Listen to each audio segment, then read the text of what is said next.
Plenum replacements. So here's your air handler. And you know, most of the time it's not straight above it, correct? It's always off to the side or whatnot. So we'll put where we cut right here, a nice straight line.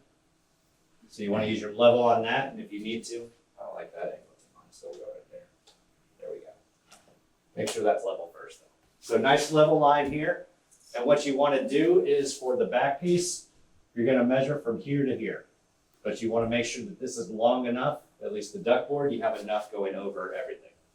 And then what you'll do, take your knife, put the piece up there, mark right here at the edges of it, and right here. All right, so here's your piece of ductboard that you have that you marked. So you have the marks here and down here. So what you'll do is just take either your straight edge, or pretty much your straight edge, cut to here, cut to here. You're gonna wanna cut also over here and leave a flap on the side so that you're able to pull it and seal it. When you say leave a flap, what do you mean by that? So what you'll do is you'll score the ductboard down to the aluminum foil or the foil area. And then what you do is rip off the rest of that fiberglass. So it's a nice clean slate for you. So once you do that, you'll take this back piece. If you've already measured your front, you'll actually just flip this over, put it on that, mark that, and they'll be exact mirror images. So this is a mirror image of the front that'll be on there. Biggest thing is if you're taking this, make sure both black sides are together because it's reverse. So if you don't do that, then you're gonna have ductboard on the outside and not the aluminum on the outside. So once you get that, you'll take, well, there's the blue knife, but no one has a blue knife. We need blue knives. You'll do, cut about an inch to an inch and a half on this side right here. And that side right there. And you only wanna go about halfway through the ductboard. And then you'll take your knife and go right down the middle of it on the side. And with that, you'll get a nice little lip that you can slide your sides right to and lock it in. Make sense? So if you're looking at your side of the ductboard, after you did that, you'll have this part here, which is still like about 3/4 of an inch deep. And then the rest of your ductboard will be right here. So you'll have that little slit right there, kind of like a Lego piece, if you think about it. Or not Lego, but. And so you'll do the same to the front there. Once you get that done, what I like to do is for the sides, you'll go ahead and put that back piece in, and your side length is still the same. You're always measuring from the plenum down to the top of the unit.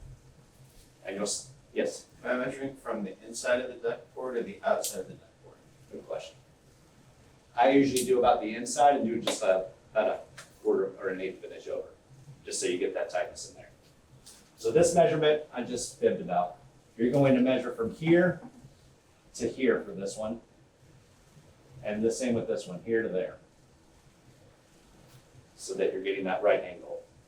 Once you do that, you're gonna put that back piece in there. And then you'll slide, actually, reverse that real quick. Put the back piece in, and what I like to do, because usually your front's not coming straight down, it'll actually go at an angle. I'll take that front piece, put it in there too, just where it's gonna be, mark it on the air handler. So once you do that, you know exactly where you need this side pieces to go. So once you slide that in, you're gonna score, once again, the top and the bottom, same with the front. And for the front of that one, here's a side view of the plenum. All right, side. You're going to want to account for your little lip that you have here. So you'll pretty much go right about at the edge, but leaving about 3/4 of an inch off front. And so with that, and if the side here is the air handler,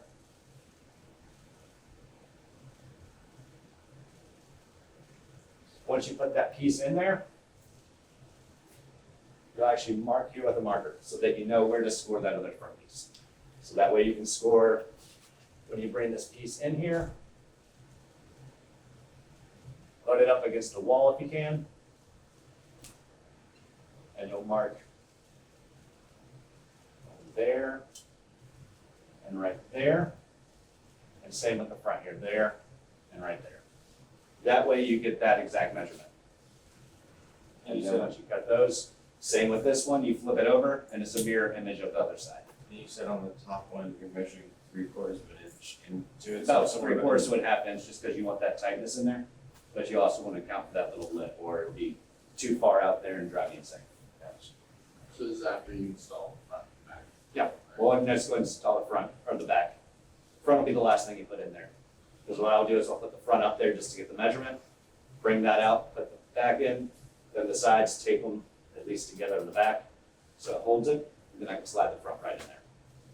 Because sometimes you'll need a little wiggle room just so you can get those seated in the little spots there. So I'm trying to land my ductboard on those little fins that are around where the air comes out. Technically, that's what they want you to do. 9 times out of 10, it would be too bad of an angle most of the time. So I usually like to at least keep yourself at least 2 to 3 inches from the front. 2 is the low end. I prefer 3 to 4, just because you don't want to have to worry about the door hitting it. Because I know you've been to those that they went all the way to the front of it. The door's also sealed in with that board and mastic. What do I do if I have gaps? Fill ones. You should remake it. That's That's always a good option. If there are small little gaps, I mean, we've all done it. Fill in with ductboard, get that sealed as much as possible, because I know some are really bad, especially in Margaritaville. I forgot off. All right, so it was just questions. I know I shortened the point, but So I'm measuring from the inside of the ductboard to the lip of the air handler. And then when I'm making my measurements for my side pieces, I'm making sure to go 3/4 to 1/2 inch from the edge so that when it lands right, I don't have a bunch of extra ductboard on there. so everything's just mirror images. So if you remember that part, instead of trying to cut each piece individual, it'll save you a lot of time. Because I know install-wise, when I first started, this is where I would lose most of my time. Things would be going great. I'm at 11 o'clock on the platform. Then before I know it's 2 o'clock and I just finished work. I was like, where did all that go?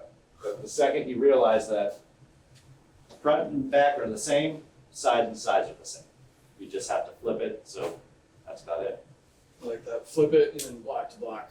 It's black and white. Does everybody understand this? Could you all go do one with his explanation? It's easier to display it, but Yeah. we don't really have anything to cut ductboard on and make it look right. Maybe we could do like a follow-up class. I was just thinking that'd be In good. fact, we figured out a way to do it. We could do it. We could do it. It's just in a nutshell, just so you know, because everyone overthinks these things. This is one of the easiest things to sit there and overthink what you're doing. Then you'll look at it and go, that's just not right. Do y'all know what to seal it with or how to seal it? Yeah, that'd be good. Brandon. So how do you, what do I use to secure it? I just put the ductboard.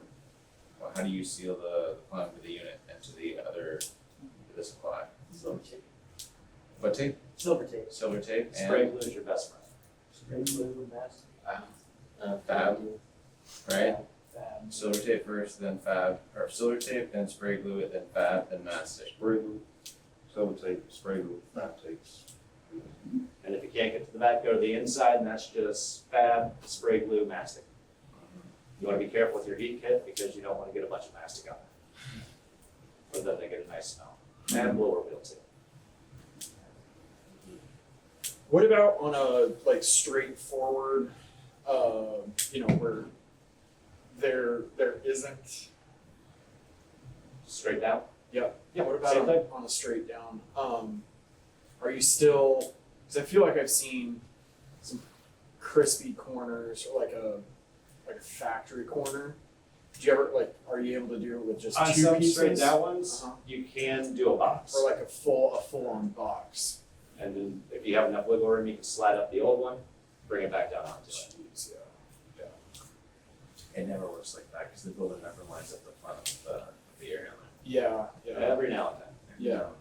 But you're lucky when you find that. What about, because I was thinking about some of the overhead returns that we have where we're doing media filters.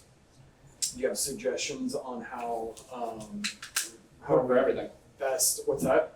Same way. How we best approach that? Give yourself as much room as you can. It'd be better to have a wider thing instead of just going in. So if you have your media filter, which this one usually would be more or less straight.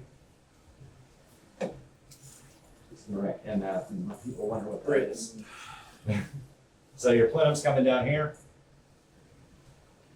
And you're gonna have to go out like that, so higher up you do it, the more natural it'll look. The lower you do it, it just looks like it was thrown in the last second. But it would be the same exact way once you cut here.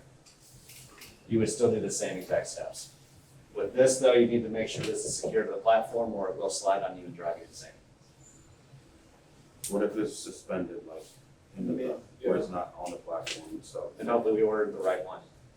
Then you just cut it out and slide it right in there. Because they have to be side, so.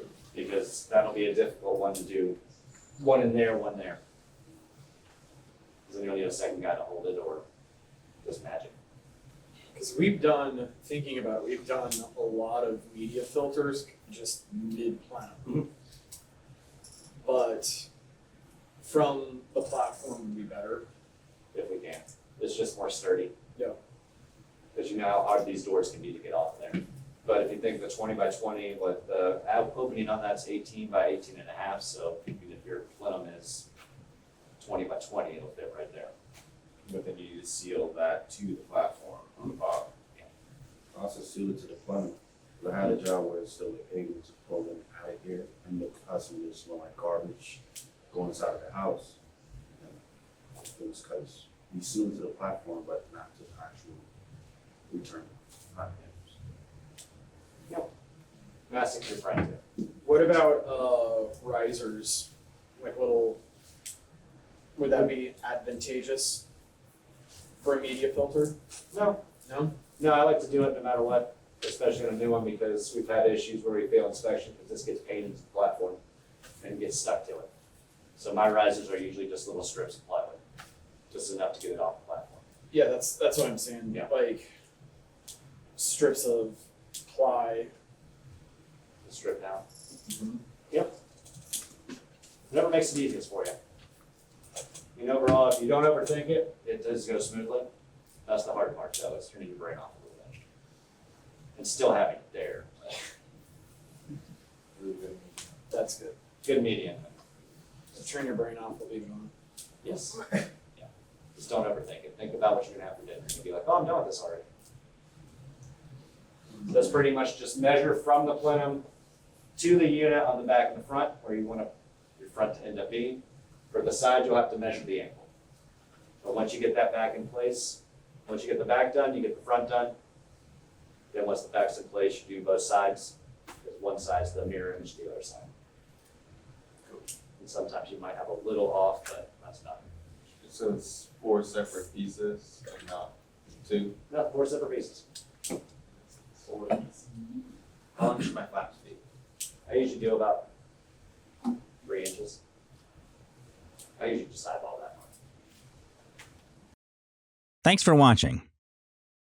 If you're willing, give this video a thumbs up and drop us a comment. Don't forget to hit that bell icon to stay updated with all of our future videos. And as a quick reminder, HVAC School isn't just a YouTube channel. Dive deeper with us at our main website, hvacrschool.com. Curious for more knowledge on the go? We've got you covered. Tune into the HVAC School podcast, available on all your favorite podcast apps.